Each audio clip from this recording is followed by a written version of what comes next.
الله ربي والإسلام ديني ومحمدا رسول الله. Pandangan zohir nampak makhluknya. Pandangan zohir nampak makhluknya. Pandangan batin tampak Allahnya. Oleh karena itu, pandang Allahnya apa yang dilihat oleh mata. Nah, ngerti bahasa satu? Pandangan zohir nampak makhluknya. Pandangan zohir nampak ciptaannya. Pandangan zohir nampak hambanya. Pandangan batin tampak Allahnya. Kenapa pandangan batin tampak Allahnya? Karena yang zohir itu kenyataan daripada Allah. Kalau yang zohir itu kenyataan Allah, maka segala yang zohir itulah wujud dirinya. Ya. Segala yang zohir, segala yang nyata dalam bentuk rupa yang berbeda, nama yang bermacam-macam, itulah kenyataan akan dirinya. Itu itikad. Nah, ini yang zohir ini secara bahasa makhluk ciptaan. Nah, yang kedua, naik lagi setingkat di atas syariat, namanya thorikat. Ini masa-masa pandangan batin aja baru nih. Nah, secara thorikat, yang zohir ini apa sebutannya? Cermin. Nah, ini ya, cermin atau miratilah. Miratilah. Nah, yang zohir ini cermin untuk memandang yang batin. Ya.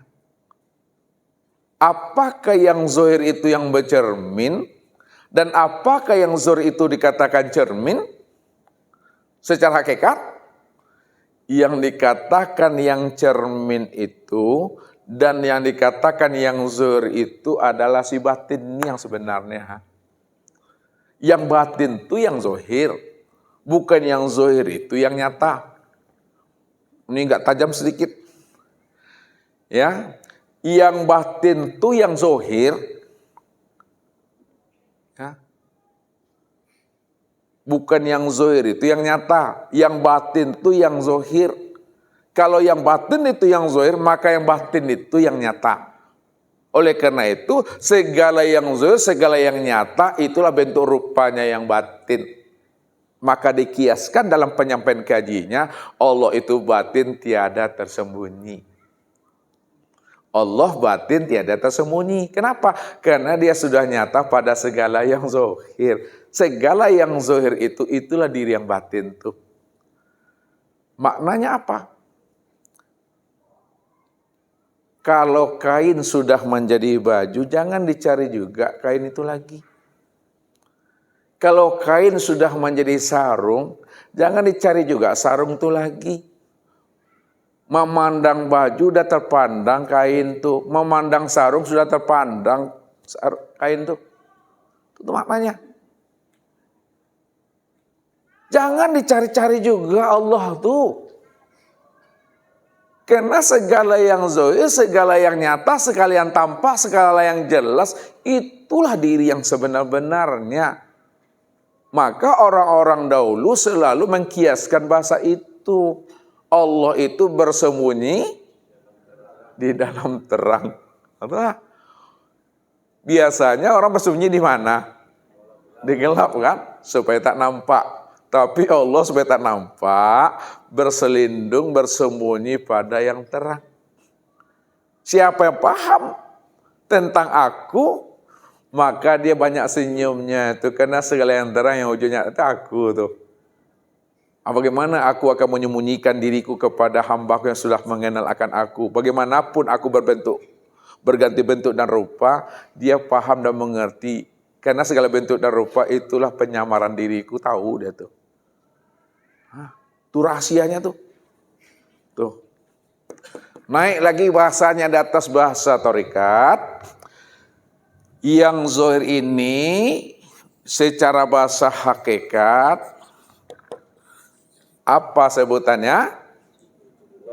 Wujudullah. Itu dia. Selain wujudullah apa lagi? Hakikatullah. Selain hakikatullah? Ainullah. Wujud Allah, hakikat Allah, nyata Allah. Yang zahir ini wujud Allah, yang zahir ini sebenar-benarnya Allah, yang zahir ini sebenar-benarnya nyatanya Allah. Itu maksudnya. Kita ambil lagi paham yang di atas hakikat. Nah, yang zahir ini kalau kita gunakan dengan bahasa makrifat, nah ini makrifat lagi. Siapa yang zahir ini? Allah. Nah, supaya tak takut kali kita menggunakan bahasa itu kepada orang yang belum sampai pahamnya. Siapa yang zahir itu? Tiada lain Allah itu sendiri. Baru naik ke atas. Tiada lain Allah itu sendiri, itu maknanya ya Allah lah tuh. Yang zahir itu ya Allah. Jadi orang yang sudah putus dalam penyampaian kaji dan sudah putus dalam pengenalan dirinya terhadap Allah untuk mengajarkan supaya satu pandangan kita, maka diajarkanlah tanazul wa tarki. Yang batin dizohirkan, yang zohir dibatinkan, pandang satu dirinya. Itu adalah Allah. Itu adalah Allah. Kalau itu adalah Allah, yang mana wujud dirinya? Wujud dirinya itulah yang disebut namanya insan. Yang insan itu diri Bapak Ibu sendiri. Walaupun Ustaz gunakan bahasa yang insan itu diri Bapak Ibu sendiri, namun diri Bapak Ibu sendiri bukanlah kenyataan diri Bapak Ibu, akan tetapi kenyataan aku, kata Allah. Berarti kata-kata ini untuk menghantarkan makna di sebalik kata-kata insan. Di balik kata-kata Bapak dan Ibu, itulah aku, kata Allah. Sekarang insan itu berzahir dan berbatin. Karena memandang yang batin, pandang kepada yang zahir. Mandang yang zahir, pandang kepada yang batin. Yang zahir dibatinkan, yang batin dizahirkan, pandang satu wujudnya. Wujudnya itu disebut insan. Insan itu Bapak Ibu. Sekarang insan itu zahir dan batin. Nah, ini mempatrikan kaji tadi. Insan itu zahir. Zahirnya itu nampak pada tubuh. Betul ya? Insan itu juga batin, batinnya itu nampak pada ruh. Apa maksudnya itu? Insan itu zahir, nyata pada tubuh. Insan itu batin, nyata pada ruh. Makanya kumpulan tubuh dengan ruh, kumpulan ruh dengan tubuh, itu yang disebut namanya insan. Sekarang kita haluskan kajinya.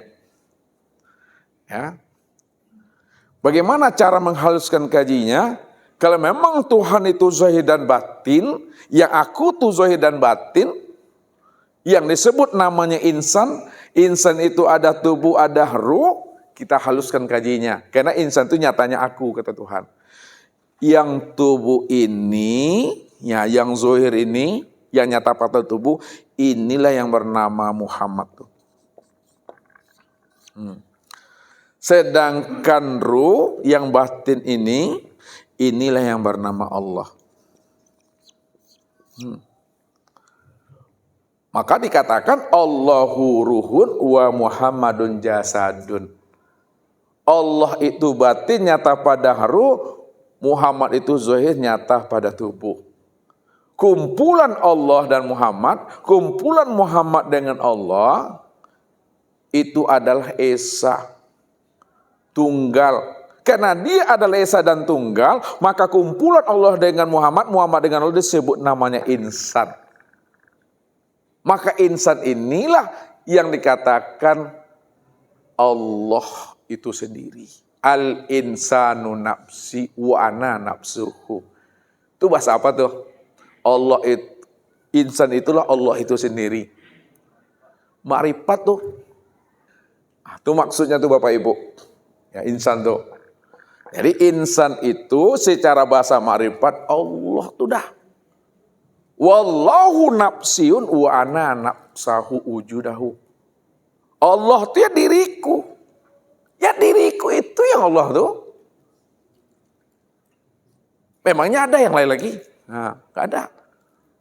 Bukan berarti ketika Ustadz menyebut ini, bukan berarti Bapak Ibu paham tentang ilmu ini, Bapak Ibu jadi Tuhan. Nah, ini ingat ujung kata nih ha. Belajar ilmu ma'rifat bukan ingin mengaku Tuhan. Belajar ilmu ma'rifat bukan ingin jadi Tuhan. Belajar ilmu ma'rifat jangan merampok hak Tuhan. Tapi belajar ilmu ma'rifat untuk mengenal dan memahami hanya Dia satu-satunya yang ada wujud secara mutlak. Itulah makna yang sebenarnya. Makanya kalau sudah sampai kita pemahamannya, berhentilah menyebut-nyebut itu lagi. Berhentilah untuk mencari-carinya lagi. Karena yang dicari itu sudah berjumpa, yang dicari itu sudah bertemu. Rupanya yang dicari itu sebenarnya sudah nyata pada diri sendiri. Itu maksudnya tuh. Nah, jadi insan itu yang Allah tuh. Secara makna hakikat, insan itu apa Bu? Hakikat lagi nih. Disebut apa? Wujudullah. Walik juga kaji di sini ha. Insan itu secara tarekat disebut apa? Insan itu secara syariat disebut abdillah, hamba Allah tuh, hamba Allah. Hamba Allah. Maknanya hamba itu yang Allah. Hamba itu yang Allah. Allah itu yang hamba. Lagi. Ini cara penyampaian kaji aja Bapak Ibu. Makanya karena kita ini keasikan duduk di syariat, keasikan kita menyebut hamba Allah, sehingga kita tak tahu siapa hamba Allah yang sebenarnya. Nah, kita asik di sini. Tak mungkinlah hamba jadi Allah, Allah jadi hamba. Bermain akal di situ tuh. Itulah nafsu itu. Padahal sebelum ada dirinya, siapa yang ada dulu? Jangan Allah dulu. Sebelum ada dirinya, siapa yang ada? Itulah ayah bundanya tuh. Tuh. Iya ibu bapak. Itu yang disebut namanya kidam tuh. Kidam tuh apa artinya? Kidamnya terdahulu sedia. Jadi sebelum adanya anak, siapa yang lebih dahulu ada? Itu ibu bapak itu maksudnya tuh. Maka melihat kidamnya Allah tuh lihatlah kepada anak. Ya, anak itulah sebenarnya sebelum ada dirinya yang lebih dahulu adalah ayah bundanya. Maksudnya. Jadi sebelum ada dirinya, sebelum namanya ada alam, sebelum namanya ada kehidupan, sebelum ada namanya langit dan bumi, sebelum adanya menah nur, siapa yang lebih dahulu ada sebelum adanya nur kehidupan aras, luh, kursi dan mahfuz? Allah. Berarti nur itu yang disebut waja'alu lahu min ibadi juz'an. Alam ini waja'alu lahu min ibadi juz'an. Dirimu ini waja'alu lahu min ibadi juz'an. Bahagian daripada diriku. Itu cara penyampaian aja lagi itu. Sebenarnya bahagian daripada diriku itu bahasa tajalli. Tajalli min tajaliyatillah. Ibarat lautan Bapak Ibu. Nih lautan. Nih lautan. Nah. Nih. Lalu kita ambil gelas, kemudian kita sauk airnya. Nah, pindah sini. Pertanyaannya nih Bapak Ibu, untuk mengantarkan paham ini kan udah jelas sebenarnya. Samakah air yang di dalam gelas ini dengan air yang di lautan ini? Sama. Apa sebabnya sama, Bapak Ibu? Dari diri yang sama. Asalnya ini dari diri yang sama lautan. Pertanyaan yang kedua. Kalaulah air yang di dalam gelas ini sama asalnya dari diri yang sama, dari lautan, maka air yang di dalam gelas ini apa sebutannya? Ini sebutannya tuh apa sebutannya? Apa istilahnya bagi air yang ada di dalam lautan ini? Itu yang sebut bahagian itu. Bahagian itu tuh bahasa kitanya, bahagian. Bahasa taunya tajalli. Bahasa hakikatnya wujudullah. Inilah wujudnya air laut tuh. Jadi kalau Bapak Ibu ya ingin merasakan namanya air laut, jangan diminum seluruhnya air laut tuh. Ambil aja setetes, letakkan di sini asin tuh. Anda tahu udah tuh air lautan tuh. Ingin mencari dan menemui Allah, cukup pada diri ini aja lah. Udah jelas sudah. Kenapa diri ini? Karena diri inilah adalah bahagian daripada dirinya. Tuh, makanya tak perlu kita mengkaji alam. Alam ini amat luas kita mencarinya Bapak Ibu. Cari yang terkecil dulu. Diri aja lah. Karena diri inilah bahagian daripada dirinya. Makanya untuk merasakan namanya air laut itu asin atau tidak, jangan diminum air laut itu semuanya. Ambil aja yang sedikit yang di dalam gelasnya, coba sesendok. Kalau banyak juga sedikit aja. Rupanya memang air laut itu asin. Kenapa? Karena yang diminum itu bahagian daripada air laut yang asin itu. Itu maksudnya. Ini kias. Kemana makna kias yang sebenarnya?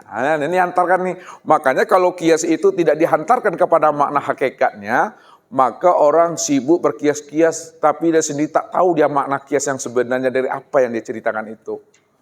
Ya, kita ini ada dalam tiada.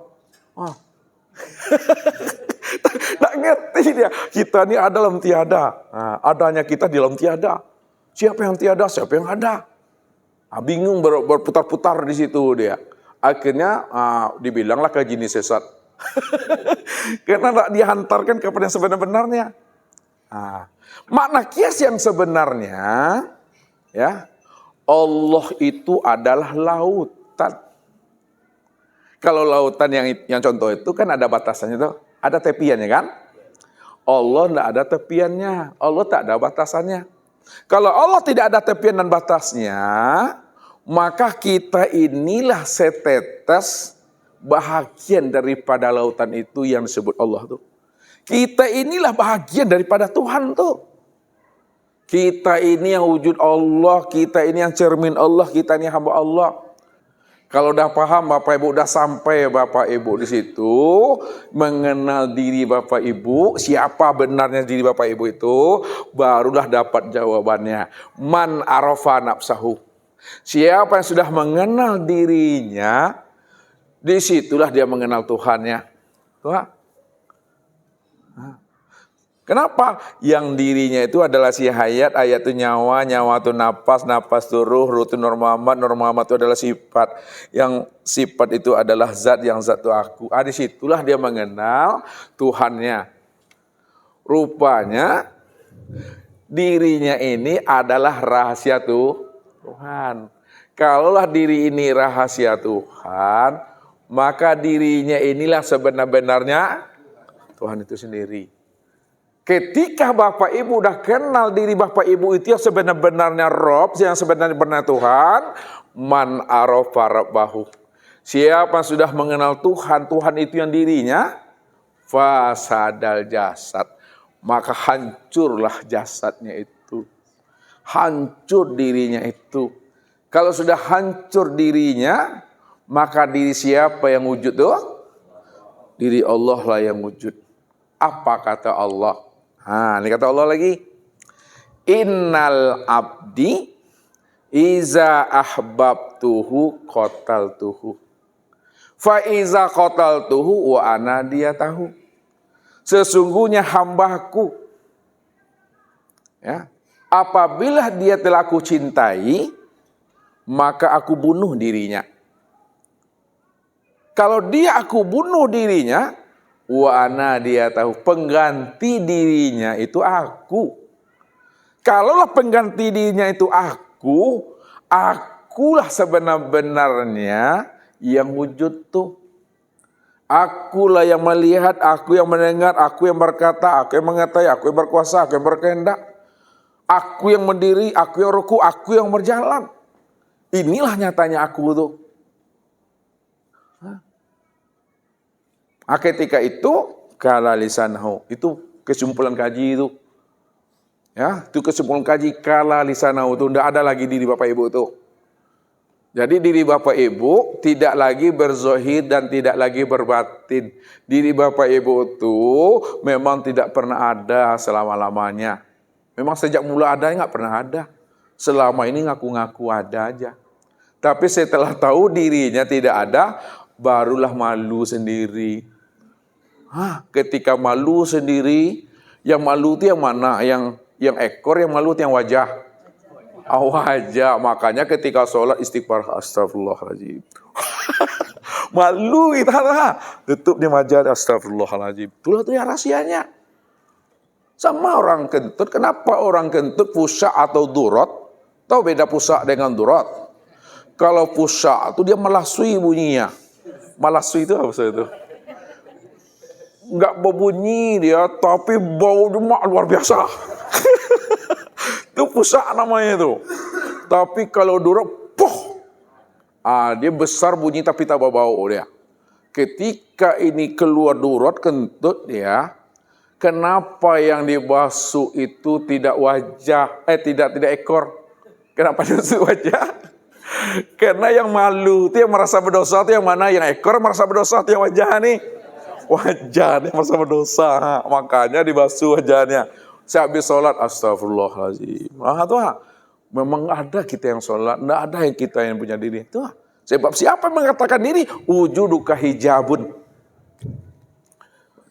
Wujuduka hijab. Hijabun.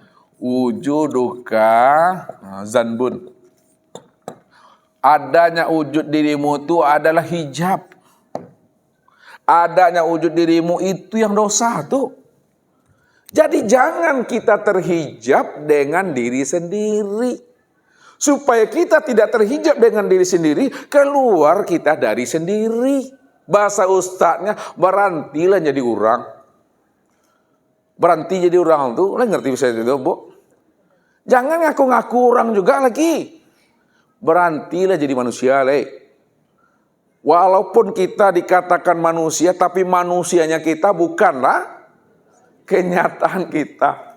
Walaupun kita disebut orang, bahwa kita ini orang, tapi orangnya kita bukanlah kenyataan diri kita.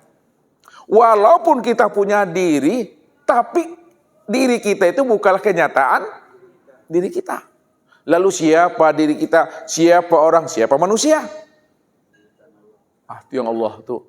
Allah tuh yang sebenar diri, Allah tuh yang sebenar orang, Allah itu yang sebenarnya insan dan manusia itu. Dah habis kaji ini Bapak Ibu. Dah perlu ngaji-ngaji lagi. Dah habis kaji. Karena dari mana kita mau ngambilnya? Mau dari atas, mau dari bawah, dari kanan, kiri, sampai. Itu juga dia. Apa maksudnya diambil dari atas, dari bawah, dari kanan, kiri, dari dalam, itu juga dia. Contoh.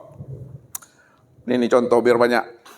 Ini kita buat ini apa Bapak Ibu ya. Apalah namanya? Apa namanya ini Bapak Ibu? Bukan betul, buah. Ada buah kayak gitu? Ya, menurut Ibu mungkin buah apa namanya itu? Makanya sesuai dengan selera masing-masing. Apakah kates kan namanya?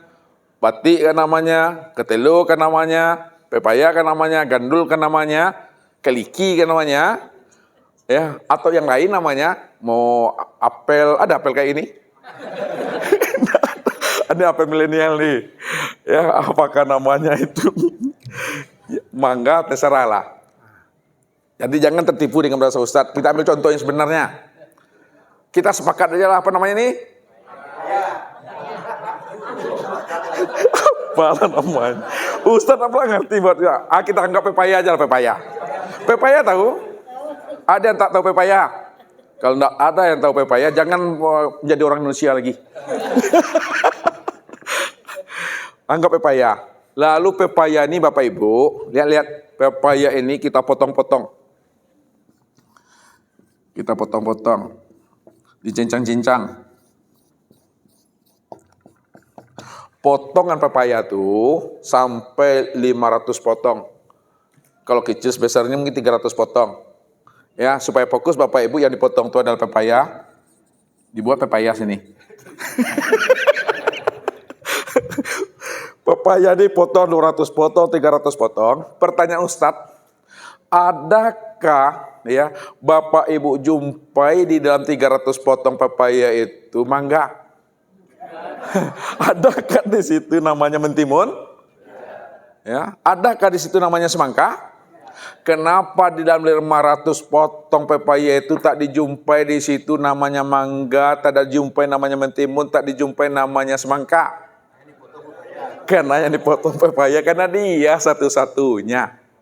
Kalau Allah itu satu-satunya yang wujud, ini yang sebenarnya nih Kalau tadi ini contoh aja. Ya, kita antarkan kepada yang sebenarnya. Kalau Allah itu yang wujud, dia satu-satunya, hanya Allah, bukan pepaya ya. Allah satu-satunya.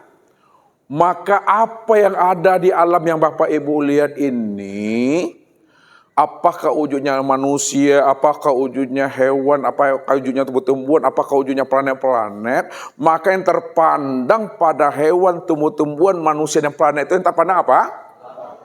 Terpandang Allahnya. Itulah yang disebut seluruh yang bentuk rupa yang berbeda wujud yang lain itu disebut namanya kenyataan untuk memandang dirinya. Apa bedanya dengan ini? Mau dipotong besar, mau potong kecil, mau runcing bentuknya, mau opal bentuknya, dia juga pepaya namanya tuh. Inilah yang dikiaskan dalam air laut tadi itu. Kita ini hanyalah setetes saja dari sebuah lautan. Kita ini satu tetes, satu titik dari nyatanya diri Allah tuh. Takut kita menyebutnya itu, kita bukan Allah, namun tiada lain Allah itu sendiri. Itu bahasanya tuh, kita bukan Allah, namun tiada lain Allah itu sendiri. Baru dipatrikan ke dalam. Kalau bukan kita ini Allah dan tiada lain dahlah Allah itu sendiri, itu maknanya ya Allah lah tuh dah. Memangnya ada yang lain selain dirinya? Nggak ada tuh. Itu maksudnya, jaga kalam nih, asin kalam nih. Kalau dalam ilmu silat nih, jadi ya tuh. Makanya kalam ini, kalam Tuhan, kalam Tuhan itu kun, kalam kun itu jadi. Itu ilmunya tuh. Ini dah memahaminya. Jadi tak ada diri Bapak Ibu lagi di situ. Makanya jangan ngaku. Ya, jangan disebut dia yang pahamnya aja lah, itulah maksudnya.